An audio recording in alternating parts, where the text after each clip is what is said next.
talking to Brigitte Dzogbenuku, who is the running mate, the newly outdoor running mate to Dr. Pakwesi of the PPP. We'll read some of your messages to her.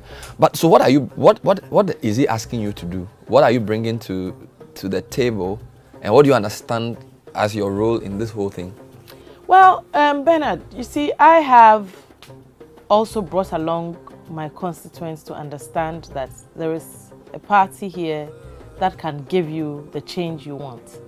So first of all, and my constituents, as we've spoken about, include women, include youth. Somebody has tried to ask me to tell them they're my age. The other day I said on Facebook that we the youth, and someone said, you're not the youth. I said, well, I'm representative of them. I'm youthful enough.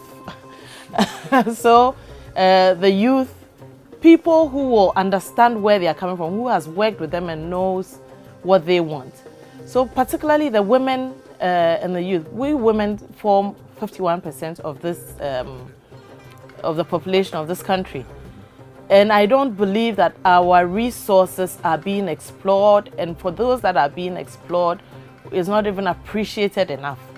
And this is a party that respects women, appreciates women, knows what women are capable of. So I stand here to represent the women of the country to say, you know what, you can be like me and still make a change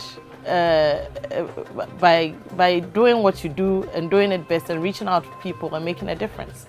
I don't understand.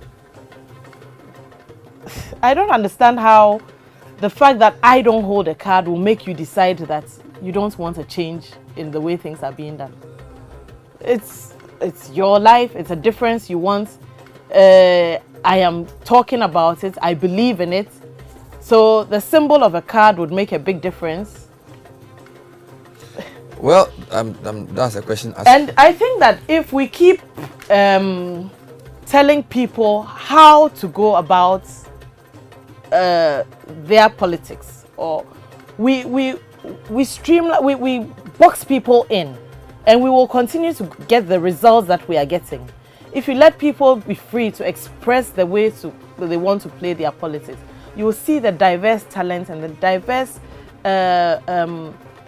opinions and the diverse views of the various people who are coming on board.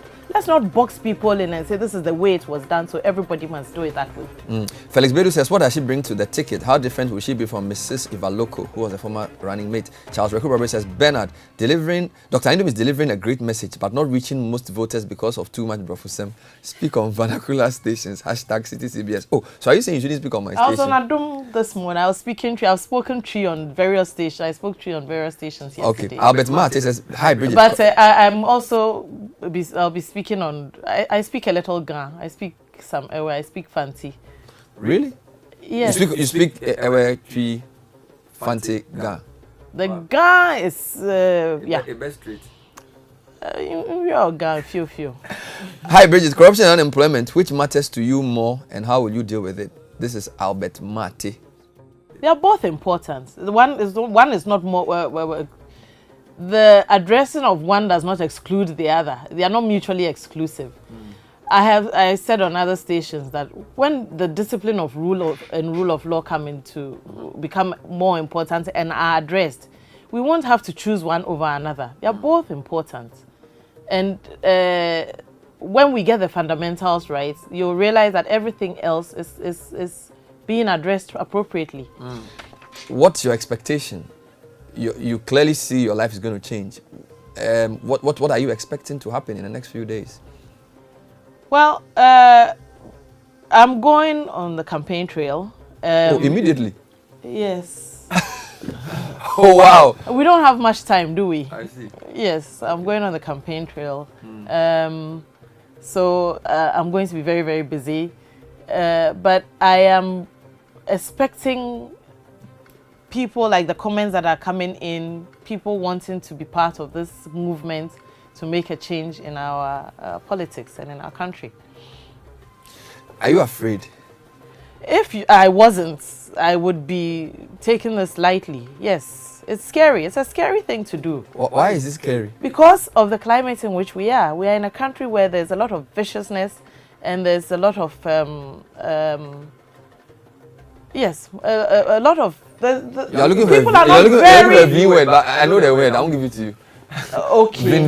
Vindictiveness. And you know that women are not, we don't have it very easy in this arena in Ghana. We are still working towards that, where a woman is allowed to speak and allowed to be. So it is scary, but I have a lot of support. And Why you feel people will attack your family? They'll open cans of worms against you? I mean, putting yourself anything is possible. Anything is possible. Yes. I mean, all I did was speak out as an Occupy demonstration, and it happened. So it's likely to happen again. Who do you look up to? Oh, several people around the world. I have 3 mentors. In Ghana, probably more than 3. In Ghana, the one person I run to and speak to often is my former headmistress of Wesley Girls High School. This is a champon. She called me yesterday. Wow. Globally, who are some of the people you look up to?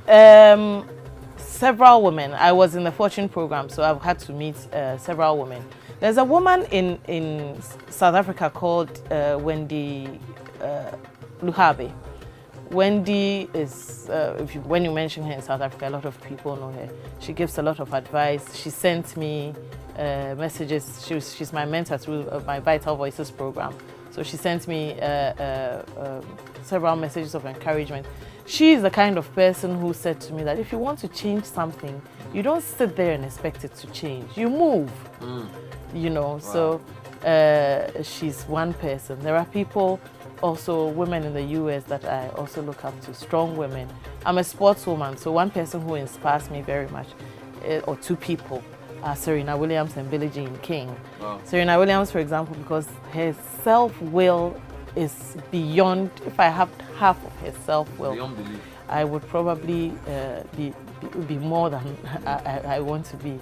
So she's one person I really admire, but from a distance, I haven't met her. Yes.